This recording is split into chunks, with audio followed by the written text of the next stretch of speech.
Hello and welcome back to Screamers. We're in the studio today with the Subway Cup final, WSL, Asian Cup and more to cover. So let's get going. Let's do it. So the second silverware of the season has been decided. Jessie's rolling her eyes, or at least you're confused. But I was confused and then I remembered what you mean. Yes. How could you forget? The most prestigious trophy in the world. How Champions could of I? the world. But I guess the first domestic silverware of the season has been decided. First real trophy, let's be honest. Some would argue. The Sandwich Cup. Very prestigious and serious. Yeah. Honor was there on the ground. Had a lovely day in Bristol. The weather was shite.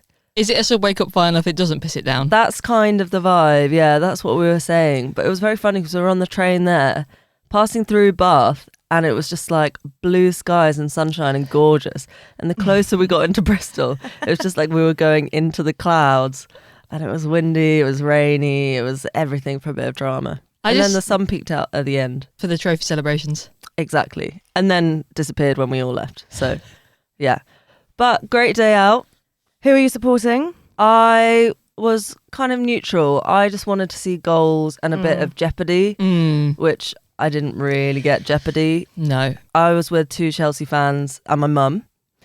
So I was kind of hoping for a Chelsea result just for the happiness of my friends. Yeah. But I did want a bit more excitement than what I was given by Mark Skinner. Yeah, what would you give it out of 10 as a final? I'd say for a Subway Cup final, Weighted scales. it wasn't as boring as it could be, as some of them we've seen have been. But Ashton Gate hadn't been there for a football game before, just the rugby. Really enjoyed. I think it's a really fun stadium, and it was quite perfect for this final as well. You had like one end of United fans, one end of Chelsea fans. It was like pretty good atmosphere, I'd say. Yeah. And as for the game, I'd say a solid 6 out of 10. Yeah, no more, I would say. yeah, it was tricky because United at times had some decent chances and looked dangerous, but it was just never enough to worry after Chelsea scored that first goal. Yeah, they looked good at points. They just couldn't make it stick. Yeah, exactly. I think it's a shame because on paper, the form the two teams were in, it felt like it was going to be a lot more of a battle than it actually ended up being. But Chelsea kind of refound their form, I think. And yeah, Man U just couldn't put things together. They were being smothered in midfield as well. I think Chelsea really, it was like they weren't giving United like a second to make the pass. And then I think it was just forcing United. They looked quite sluggish, I think, as well, but they were just not helping each other with the passes they were playing to each other. No, I agree. And also on them looking sluggish, they've looked so quick actually in putting things together during the season. So I'm not exactly sure what happened there because they didn't look like they have been looking. No, I think they were really missing Miyazawa as well, like knitting it together in midfield a little bit. Yeah, that's what I thought, that they were missing that bit of zip in the midfield.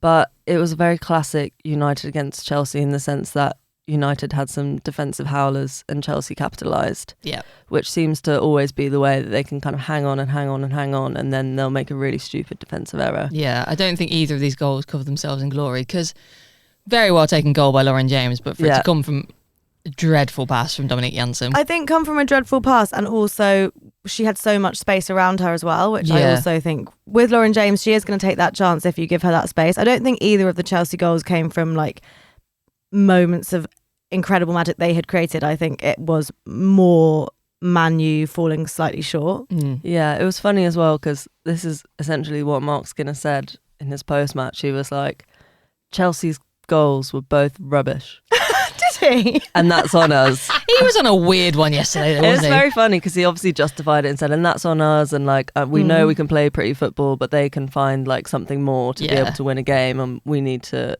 work towards doing that. But obviously the Chelsea's goals were rubbish, got clipped up, and that was a very end. We walked away and we were like, oh shit.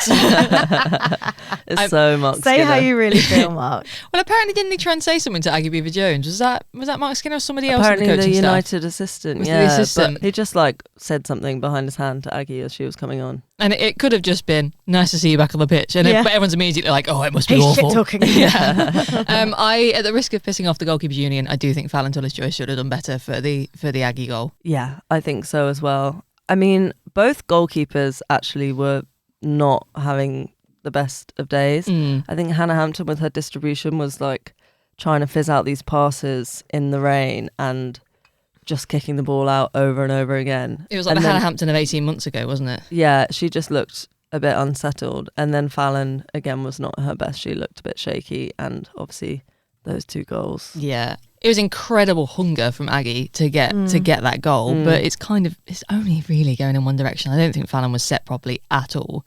I also think increasingly so, she's an incredible shot stopper, but increasingly when I watch her try and play the ball out, there was passes she was making. I was like, that does not look natural for you. I agree. I never thought that about her at the beginning of the season or last season, but it seems to have crept in this season, a sort of lack of confidence with playing out. And there's been a few games where I've been like, oof, that was really risky and really lucky that didn't come straight back in your face. Yeah. Quite interesting to, you watch that creep into her game, and I wonder why that is. Yeah. We've talked about the goal, but shall we talk about Lauren James? When will United fans learn to stop booing her? Yeah.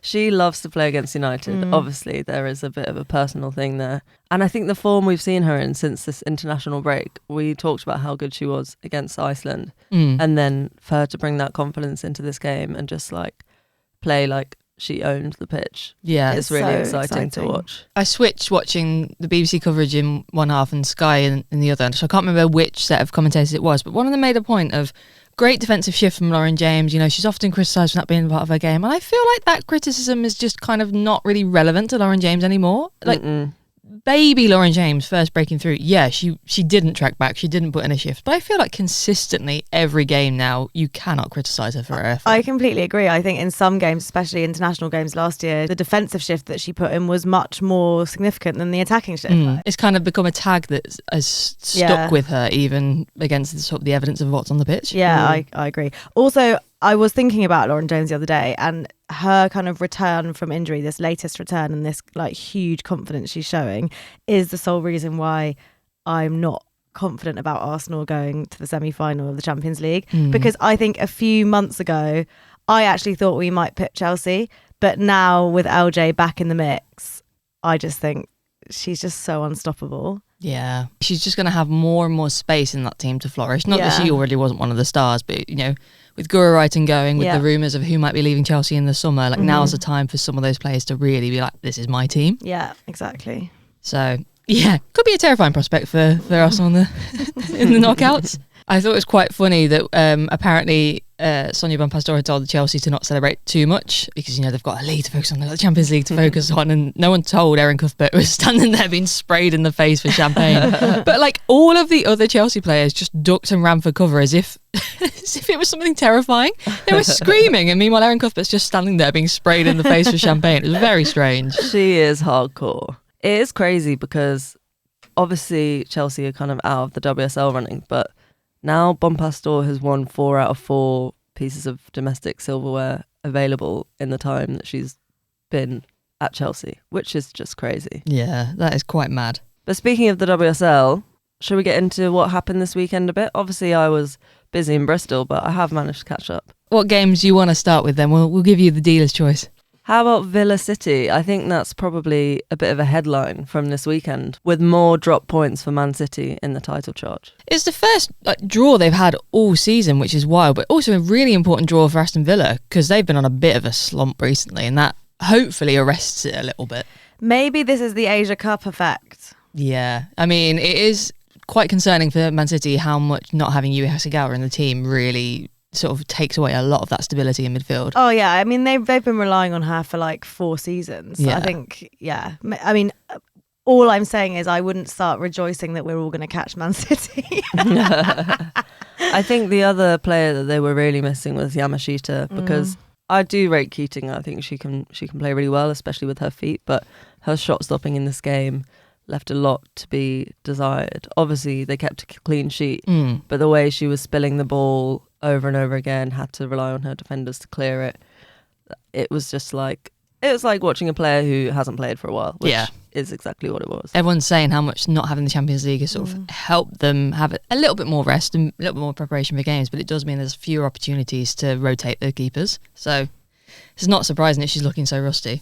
But I just found the game Well, not the game management, but I found it quite interesting that when City were not being their usual incisive self and were really struggling to break the deadlock, to leave Iman Bene on the bench. I mean, you even had Lily Murphy on the bench who could have come on and done something. Or Laura Coombs would have changed the dynamic. It felt weird to not make any changes. It's not working. Yeah. And Villa had so many chances. That's probably, I mean, Arroyo can be happy with the point against City. No one can sniff at a point against City. But the amount of chances they had. Yeah. One that you walk away and be like, we probably could have had an upset win there. But I think it's just important for Villa to not be losing, quite frankly. Yeah, especially against the top team. Yeah.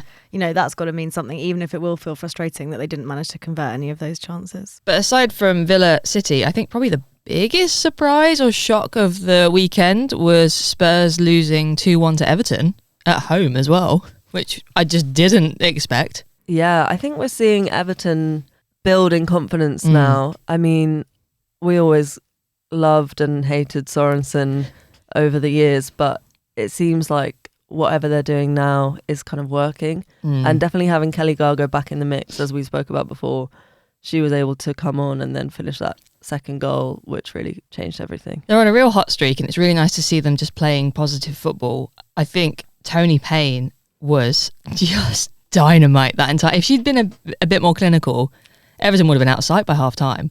The runs she was making just terrifying to deal with as defender, and Vignola's playmaking and some of the balls that Vignola was putting through for Tony Payne were just beautiful to watch. Yeah, that's a really nice combination.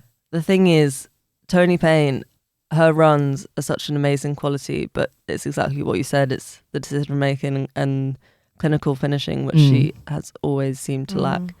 And it's so frustrating to watch sometimes. Yeah. I think that's why that combo last season, when it really caught fire of Kelly Gargo and Tony Payne, really worked, because obviously Tony Payne can create that space. And then you've got a centre forward there who can finish those goals, because Kelly Gargo's winner was such a centre forward goal. Like a little tidy finish in the 6-yard box. Perfect. The roar for the Gaupset goal, though, that equalised for Spurs was just so loud, considering it wasn't a packed stadium. From what we've seen of her, I really think that was such a Gaupset goal. Like, she just somehow finds the space and finishes it. And you see Brosnan being like, for God's sake. Like, she obviously just really didn't expect it. But yeah, it's those, we see her passing, like her vision. And then she's obviously got that eye for goal as well, where she can just slot it through a whole load of defenders. Yeah. It was kind of one of those weird ones that almost moves in slow motion, and it just seemed to go past about 5 Everton players and then also past Courtney Brosnan and in the net, and I think everyone was slightly confused that it was in there, apart from Gaupset. Yeah. Like, no, I meant to do that, what can I say? But that moves Everton up to 6th in the table, ahead of London City Lionesses. Gosh, they won't be happy about that. After their 2-0 defeat to Arsenal in a very blustery, windy game, where apparently the dugout started falling apart, if reports on Twitter are to be believed. Oh my God. I mean, the wind did seem to really be affecting a lot of the kind of decisions people were making that weren't then able to come off. Yeah. But London City Lionesses, I felt at the beginning of the game, looked quite good. They were putting together some nice bits of play. I think after Freya Godfrey missed that chance, which was such a shame for London City Lionesses. And for the narrative. Yeah, you know? and for the narrative. But after she missed that, Arsenal just became so much more dominant, and it kind of felt like London City Lionesses stopped kind of stringing stuff together in the same way. And we were just pressuring them so much more.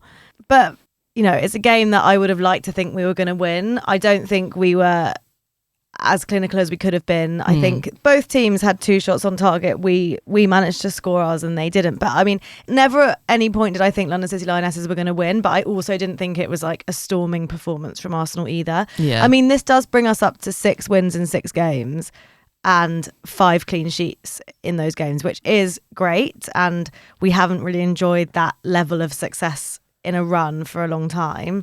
And that's important for confidence. I think looking at our fixtures coming up, completely on the flip side to Man City, we've still got Champions League. We've got those 2 extra games that were cancelled that have been slotted in now. Yeah. So like we are going to be busy. So seeing players like Marnham and Kelly starting is nice to see that rotation, because we are going to be having to use, I think Palova came on at like 60 or 70 minutes. So we are, you know, Renee is starting to rotate, because I think we are going to need that, because to keep up this form, it's scary what's coming up. So I think, we needed this win. Yeah. But it wasn't like, I would say, a storming result. Yeah. And it's how you use the subs as well, because Stina coming on and that assist from Russo. Yeah. And the goal from Stina. It was a great goal. World class. Yeah. To be able to bring that on and rotate those players, I think is going to be of huge importance. The commentator on the Liverpool game was very funny because obviously they'll update on the scores in the other matches, and it said, and a goal from Stina Blackstenius is coming as it so often does off the bench. I was like, I don't know if that's as complimentary as you mean it to sound. Never starts, never scores. Very cute celebration, I thought, for Michelle Adjuman. Yes, that was really sweet. But yeah, that keeps you in 4th with 2 games in hand than everyone else. I was going to say we're probably officially in the running, but you do have 90 million more games to play. So yeah, I know. It is one of those things where it's like I keep looking at the table being like, well, actually, because of the games in hand, we're actually in 2nd. But then it's just like we haven't actually got those points, and it is. I would say it's a horrible position to be in because there's just so much to come. I do love the Arsenal maths. Every season. And then the last match of the day was Liverpool versus Leicester. Kind of a very important game for Leicester to try and get some points from, given the sort of chopping and changing around the bottom of the table.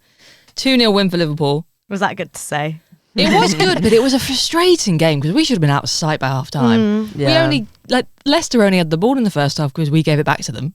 They were just dreadful. I was sitting watching the game at one point. I went, they're bloody dreadful. Why are we only 1-0 up? It was just really, and I think this has been the struggle of a few games recently, where now we clearly have a system that's working. The players are knitting together, but we're not putting games away. Like we're dominating games. I think we had like 80% possession at one point, but we're just not putting them away, which was quite irritating. It was a super save from Leipzig though to keep it to 1-0. Oh my God, yeah. To change mid, in the air to where she was going to do it and keep that, because that would have been a dead cert goal, was fantastic. But I was just going to say, I would say arguably no one at the moment is putting games away. Yeah, no, that's a very fair look point. Look at Man City. Yeah, not drawing consistently. To Aston Villa. Chelsea sometimes grinding out results, but also losing. So you're saying Liverpool are on par with Chelsea and Man City? I'm saying Liverpool to win the league. In 2030, maybe. But I mean, there are a lot of bright sparks. I think, again, as with other teams in the league, we were missing our players who are off on international duty. Yeah. I think Fuka would have settled that midfield a little bit. But Enderby continues to impress. She's having a bit of a breakout season, I think. This is the season I've wanted for so long.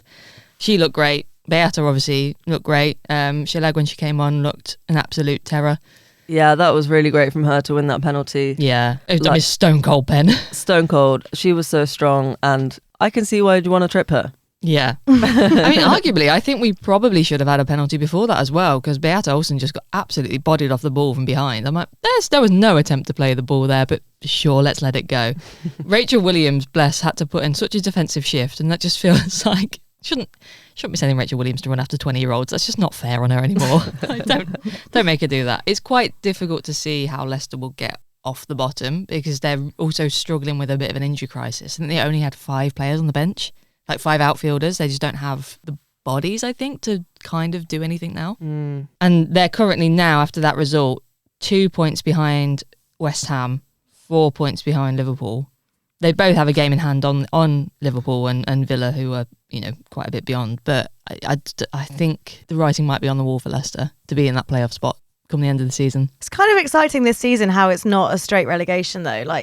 There's still something to hope for them. It's not, even if they are in that relegation spot, they still get another chance. That is quite fun for them. Unique. And maybe we'll be there. Whoever they're playing in the playoff, maybe we'll be there. Elsewhere in the Asian Cup, the semi-finals are set. Mm-hmm. So we've got China against Australia and Korea against Japan. So 2 exciting games.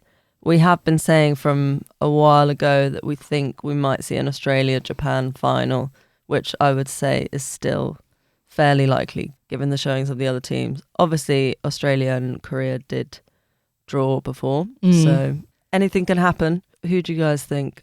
I mean, I would say I'm increasingly less convinced that Australia will make it to the final. I think North Korea will kick themselves because they were by far the better team for most of that quarter final.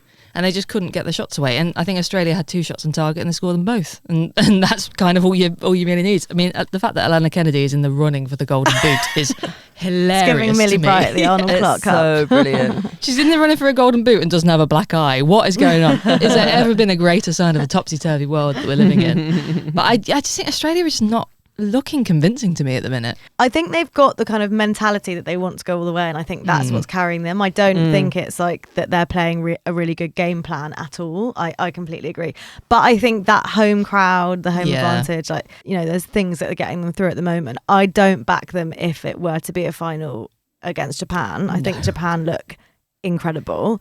Yeah. They've got 12 different goal scorers so far in the competition, 3 clean sheets. Like, they just look so put together and completely unstoppable. So I just, if it is a Japan-Australia final, I'm backing Japan 100%. It'll be interesting to see if the quality of Japan holds up against the vibes of Australia. Because like you say, you've got the crowds, you've got the vibes, you've got Joe Montemurro being dad coach.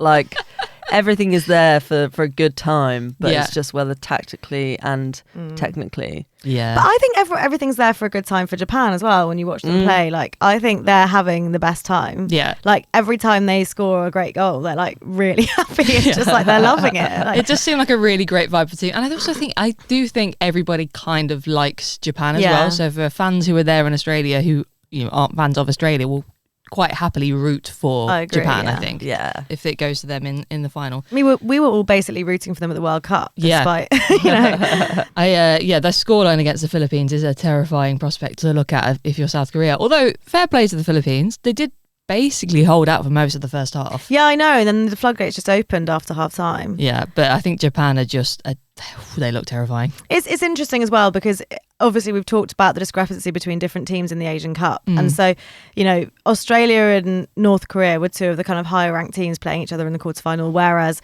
Korea and Japan were against much lower ranked teams. So it's hard to take too much from those scorelines because those teams are so unevenly matched.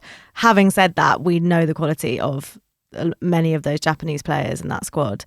So, yeah. I think the first semi-final will have happened by the time most of you are listening to this, but I'm very much looking forward on Wednesday to the South Korea-Japan game because I think that's going to be an exciting clash. So watch this space. And we are all back in the studio together, so we can finally pick 3 screamers of the week for you guys to vote for. Who wants to kick off and stake their claim?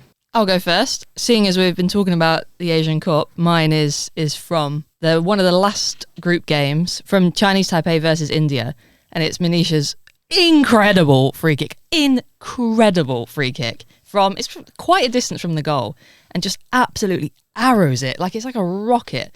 Doesn't really seem to move much in midair. Hits the underside of the crossbar, smashes down over the line. The goalkeeper is just sort of stood there like, oh, that went in. Oh, okay. And it was one because it hit down so perfectly they had to check VAR to check it had crossed the line. But it was, what a strike. And I think she is kind of just the star of that India team. Plays in Peru, I think, currently. And I found I was looking into her afterwards. It was the first Indian women's footballer to have ever played in the Champions League. Wow. Yeah. That's so cool. For Apollon in Greece. She played in the qualifying a couple of years ago. So, yeah, I was like, what a moment, like on the massive stage of the Asian Cup. Stunning free kick. Anyway. That was an amazing goal. I'm going to have to vote for that one, to be honest, because of my heritage. You got my vote, Jessie. Well, what are you picking that you're not going to vote for then? I am just going to go straight up and pick SK20 in the Asian Cup quarterfinal. I love Sam Kerr, and this was a classic Sam Kerr, and it's so fun to see her score on home turf. That kind of goal. I loved it. Fair enough. That was a great finish. No, I thought Manisha was amazing. Thought Sam Kerr's goal was amazing. Alanna Kennedy, I love you. You deserve recognition. You're an icon. Your goal was great as well. It was. It was, yeah. But I'm gonna. But I'm not picking it though. But maybe I should pick it. But I think because for me, Manisha was probably such a clear winner. I'm gonna celebrate one of our heroes on the return of the NWSL. We have got our very own female Messi. And what I mean by that is a little bit heavy on the knees, a bit slow, but still has the incredible footwork to go past defenders and score a beautiful goal. And that is our very own Jess Fishlock for Seattle Reign. Nice. For their first win of the season against Orlando Pride, which is not to be sniffed at. Could this be Reign's year? Maybe. Are we going to fly out to Seattle if it is? Yeah. Just add it to the list of places we're apparently going. Well, we'll put the clips of those goals up on Instagram for you to take a look at if you've not seen them already. And then you'll be able to vote on Instagram and on Spotify for your Screamer of the Week. So a couple of weeks ago, we were talking about some new rules that have been introduced to the game from IFAB. They're going to be trialled out across various leagues, including one for goalkeepers. It's going to be trialled in the WSL. But we thought, given that it's a collection of 20 middle-aged white men who are making these rules, we thought, no, Screamers deserve to suggest some new rules for women's football. So we've been putting together some ideas. I would say, well, mine are all quite unhinged. I don't know about you guys, but who wants to throw a new rule into the mix first? Well, I'll start with my most sensible. Okay. Which is mic up the refs. Oh, nice. Mic up the refs and potentially the team captains. Ooh. Just because I'm nosy. That one's just because I'm nosy, but miking up the refs, I think it works really well in rugby. I've always thought it works well in rugby. So, and I like to know what's going on. Yeah. And also whenever they do the kind of miking up stadium wide, I can never actually hear that because it's got like loads of echoes and it just sounds awful. So miking up the refs, they've really nailed it in rugby. I would do it in football. And then I do the team captains because I like to hear what they're saying to each other. I think any Chelsea game where Aaron Cuthbert is captain is now going to have to be moved to after the watershed. Yeah. But like if you were watching women's football like 6 years ago, you could always hear what was being said on the pitch and stuff, and that was quite fun. Yeah. And we've kind of lost that as the crowds have grown and the stadiums have got bigger. So bring that back through miking up. You can still hear Aaron though. Yeah. Okay, if we're starting with my most sensible one, if you get through all 11 penalty takers, which let's be honest is quite rare, but if you do, you don't go then back through the same order. It's either like a random draw from that moment, so it's just sort of scattergun who takes it, or you can use unused substitutes. Yeah, I think that's fun. Unused substitutes go straight off the bench. Yeah. I like that. I mean, incredibly horrible amount of pressure for those players, but I would enjoy it. I also think if it's cold enough, truly cold enough for a Bovril, then we bring back golden goal, like Euro 98. Yeah. I would like to riff off that because I had a golden goal related rule change. Okay. Which was to bring back golden goal, but every 10 minutes you introduce an extra ball. Oh my God. Just chaos the ball. The thing is, I don't want to bring back golden goal all the time though, because that's why I said only if it's like really cold and miserable, because I think the issue sometimes with golden goal is that we don't get a really fun penalty shootout. And that's a shame. But like I was just thinking when we went to the Champions Cup and it was like pouring and it was freezing and the game just went on and on and on. I could have done with a golden goal that night. Everyone wants to go home. It's a Sunday. Exactly. Maybe if it's Sunday night, you do golden goal. Yeah. I mean, maybe just bring it into Sunday fixtures anyway. From like 80 minutes onwards, it's just golden goal. No matter, you could be 6-0 up, doesn't matter. But yeah, I just love the idea of just adding more balls onto the field and watching people have to deal with that. That sounds scary. Yeah, that does sound scary for the ankles. Oh, God. Because you're concentrating on this ball, suddenly there's one under your feet. I mean, the pitch is quite big. Yeah, but what if you're tracking back and then you don't notice the ball behind you? But I think, imagine what new tactics it would bring in. You could use one ball to sort of knock the ball out of the attacker's stride. Like Paul. Yeah. Like you don't have to just be focusing on like playing football with it. How can you use that ball tactically? I see. Interesting stuff. Wow, layers upon layers. Yeah. Okay. I'm innovating. What can I say? Okay, on kind of your penalty kicks one, I think just generally in a game, whoever gets fouled and awarded the pen takes it. Nice. Okay. So you don't just have like one penalty taker. It's like everyone's got to do it. And if you're the one that gets fouled, you take the penalty. And also they take it from where they got fouled in the box. Oh my God, imagine right the on diving. the line. Yeah, sorry, you've been fouled and it's a penalty, but you are going to have to take it from the back corner on the byline. Well, I think they do a similar thing in the NBA. Oh, what way? Like the free throw thing, yeah. Oh. So why not in football? And also, the person who gave the penalty away goes in goal. Oh. So it's a real one-on-one. That is funny, yeah. And it's just like so specific to each situation. That's fun. I like that. I really like that. Okay, cool. So we're doing it. Yeah, bring it in. I think mine is a bit of a symptom of frustration with VAR because when it's a really tight offside, it irks me so much because I'm like, no one could ever have seen this toe keeping a player offside. It really frustrates me. So I think with or without VAR, of all goals scored by both teams, if there are offside goals, each team should be able to pick one offside goal that stands. If they both have one. No. So No. it's 3-1. Yeah. Or including offside goals, it's 3-1. But 2 of those 3 for one team were offside. The one goal from the other team was not offside. Then it would be 2-1 because they get to keep one offside goal. But if anyone scores one offside goal, you can keep that. Okay, so basically you can always keep one of your offside goals. You get a margin for error. I don't mind that. No. Yeah, you can keep one of your offside goals because, I mean, if you score 5 offside goals, then obviously it means nothing because you can keep one. So basically, you're still going to discourage goal hanging mostly. Yeah. And stuff like that. And I think it will still be interesting. But sometimes you just got to celebrate a gorgeous goal if it's offside. You don't want it to disappear into the ether. Yeah. Yeah. I like that. Some goals you've seen, you're like, oh God, but for that foot, that would have been an incredible team goal. Or who was it? Who was it was it in the Women's Euros or the Women's World Cup? And it was like someone's ear. Was it Germany? I feel like that was. I can't remember. It annoys me so much. The ear is a very important part of football. I want to give a shout out. I was talking about this with my dad, and my dad's idea, which I can't remember what the motivation for it was, but he said it'd be quite funny if you had. I think it was just if goalkeepers are wasting time to handcuff a goalkeeper to like a runner on the crossbar, so they can only just sort of run back and forth. It'd be quite funny to watch. Not sure what it would do to improve the sort of overall quality of the goalkeeping. More goals, I guess. Sounds quite torturous, actually. Yeah, it just sounds quite. Also, for some of those really short keepers, it's not going to go well, is it? But my kind of most balmy rule was also goalkeeper related and inspired by the same sort of motivations for the actual goalkeeper changes coming in to stop unnecessary sitting down, as we saw again from Valentina's Joyce, who really needs to improve on the acting if we're going to keep trying to sell this. But every summer, so I go to watch the 100 quite a lot, the cricket, and they have a thing basically it like punishes teams for not getting through their balls quickly enough. So if you haven't bowled 95 balls, I can't remember what the cut-off time is. I think it's like 65 minutes or something like that after you start.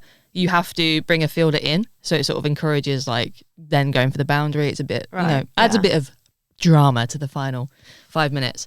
I think if goalkeepers go down 3 times in a game and all they're getting is magic spray and a little rub, and it's clearly like nonsense, you have to take that keeper off and put an outfielder on, and you have to play rush goalie.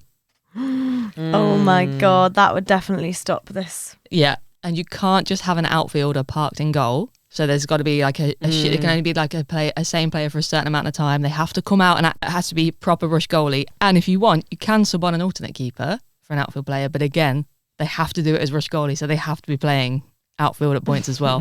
Wow. And I think that would really, really stop all of this unnecessary sitting down. My last one is that if there's anything we've learned from doing this podcast, it's that all goals are not created equal. So if we, as Screamers Pod, deem a goal to be a screamer, it can count for 2 goals. Oh, nice. Yeah. We are the high panel. Yeah, we are. I feel powerful. We're the all-seeing, all-powerful panel of football, of screamers. Bye-bye, FIFA. We're on our way. And we come to our final order of the day, the Woso Community Noticeboard. Has anyone got anything to pin? I think a bit of transfer news has come out this week, which we need to discuss.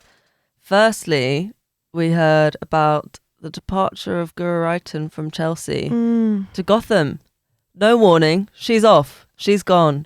I found it quite crazy watching the Sandwich Cup final yesterday and watching the trophy lift and her not being there. I was like, she's literally gone like 2 days ago. Could you not have kept her for one more trophy lift? Yeah, I mean, surely she's not on the plane yet. She could have come down for it. at least. That video they just dropped of her like sobbing from the start. Oh my God, guys, that From was cold. so emotional. That was. even made me emotional. But like, what a player in the WSL over these past like 6 years or whatever. She has been Chelsea. Yeah. She is one of those that's synonymous with Chelsea of the recent era, definitely. Yeah, that winning team, 100%. It's quite interesting for her to... I don't know where I thought she would move to after Chelsea. For some reason, it hadn't occurred to me that she might go to the NWSL. I don't really know I thought why. Europe. Yeah. I think because she's just had a baby, you kind of don't imagine someone moving across the world. But like, maybe that was always part of the plan. Yeah. I mean, what a time to really hit with the double emotional whammy of like you going through all the stages of new parenthood and probably wrung out and exhausted, and also film a goodbye video for your dearly beloved club that you've been at for nearly 7 years. So emotional. Yeah, she will be missed from that Chelsea team for sure. The other big bit of news is Alex Popp to Borussia Dortmund. I love this transfer. I actually love this transfer as well. Like, you know, she's signing with her hometown club, who she's been a fan of for years. They've been on this incredible journey of 3 back-to-back promotions. And she's going to bring them into the Bundesliga. Yeah, she's signed till 2029, and they're currently playing in Tier 3. Yeah. So... not a long way to go, considering they've already had 3 back-to-back promotions and they're getting the legend of German football. Yeah, every defender in that league is probably like, are you kidding? Yeah. Sorry, you're kidding me. So I have to defend against Alex Popp. What are we doing? It's crazy for the part-timers. Like, oh my God. Just pulled a 50-hour working week and now you've got to like try and stop Alex Popp from scoring against you on the weekend. Absolutely not. I just love it. I think what an amazing story. I think it's really a beautiful signing. She looks thrilled in all of the photos as well. Like the one where they presented her to the crowd at I think it was Dortmund's men's match, and she's just so pumped, and like every photo of her holding the shirt, she's just beaming. And it's so nice to see. It is amazing, and I don't think we get to see enough stories like this in women's football, because obviously with players trying to make money before they retire, it's like they need to take the best opportunity possible. So it's not often that you see a player step down 2 tiers at once. And yeah, that is sick. It's just like, you don't often get to see, or they don't often have the space to make a like decision with the heart rather than the brain. Yeah. And also she's doing it in the best way possible, because she's leaving Wolfsburg at the end of the season. She's won everything with Wolfsburg. She's been there for 14 years. So she'll get a really nice goodbye. Has announced it in enough time that she'll get a nice goodbye. I don't think any Wolfsburg fans can begrudge her this move. No. It's just being done in such a lovely way. It's kind of like, I always thought, I mean, Sunderland are now obviously in the Championship, but I always thought that if Sunderland had been a bit lower, and like people like Beth Mead might have at the end of their career done a similar move to like try and get their hometown club, and you know the amount of players that came up through Blackburn. Yeah. I wonder, it'd be very cool to see more and more of those stories as players sort of get to the twilight years of their career. And as clubs hopefully funnel more money into their women's team with the aim of promotion and success. So that'll be fun. I guess the other transfer, not quite transfer news, but is Aston Villa nabbing Brian Sorensen. Oh yeah, as a backroom star. Yeah, so he's going to be technical director. Yeah, if I am correct. Subject to visa approvals, as per the tweet. No, I really love that. I think that's a great addition to Villa's staff, because I think him supporting Arroyo in that way, I really rate Arroyo, but obviously she's had a bit of a rocky time of it. And can't seem to find that consistency ever. So it'll be really interesting to have another or a really experienced WSL manager to work with her.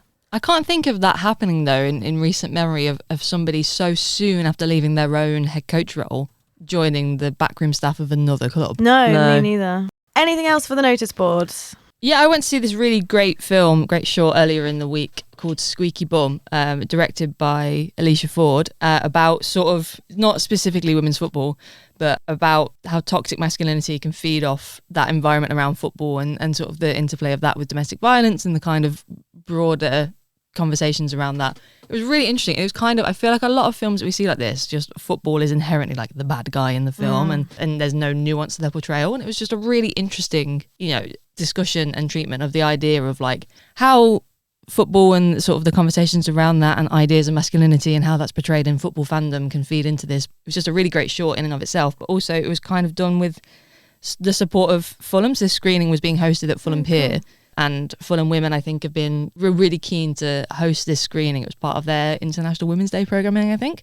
And there was 2 panels after the screening, one of all the cast and crew, and then one where they had like one of the physios from Fulham Women, 2 of the Fulham Women's players, the head of safeguarding, who sort of overlooks all of like what they do in the community. And it was like really cool to see a club feeling properly involved in that and talking about like how this sort of impacts on what they do for work, and like how like physios are involved in sort of having this conversation with the players, and like how that sort of bleeds into everything that Fulham does at every single level. I mean, that is great to hear, because obviously Fulham have been marred by the Mohammed Al Fayed scandal quite heavily. So to hear that they have this like head of safeguarding and they're like proactively taking part in these types of panels to be able to show what they're doing is such a great example of a team really looking and taking stock of what has happened in the past and how they can change that for the future. So that is great. Yeah, it was just really interesting to hear all the discussions. And there was I can't remember the name of the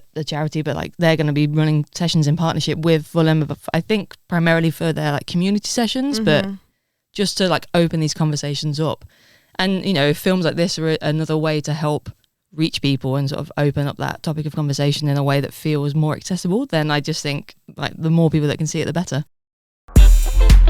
That's all for Screamers this week, but come back next week when we will know the winner of the Asian Cup, and there will be a lot more WSL action. But until then, follow us on Instagram, TikTok and YouTube at screamers_pod, or drop us an email at screamerspod@gmail.com. And please follow us, rate and review us wherever you're listening right now, so we can reach even more women's football fans. Bye. Bye.